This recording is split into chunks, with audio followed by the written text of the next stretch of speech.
pressure. I told him yesterday that the example I used was we were at the Canada-USA exhibition, and and obviously I'm not comparing Bronny at 19 to Lou Dort, who's an all-NBA defender, but you watch that game and Lou Dort or Drew Holiday, there's 8 or 9 possessions a game where they just completely take the offense out of what they're trying to do because of their disruptiveness. And look, this is a guy who obviously had a heart procedure. The challenge on the floor is unsuccessful. LA will shoot 2 shots. That was a great layout by you. Yeah, I know. I've done this TV thing before. He had a heart procedure last year, right. Up and down freshman year, obviously going through the pre-draft process. There's a conditioning element to being able to play that way defensively. But overall, we like what we've seen in practice. We like what we've seen in the summer league.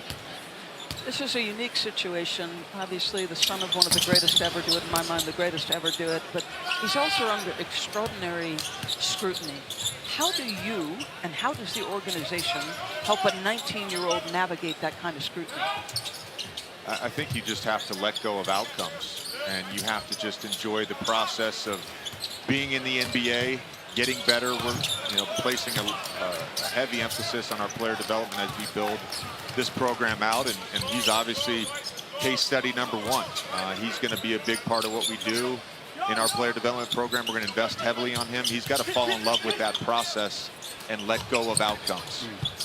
No expectations. I like that. Why? None of us should have expectations, right? We should have standards for what we hold ourselves to and the mentality we come to the gym with every day. Right.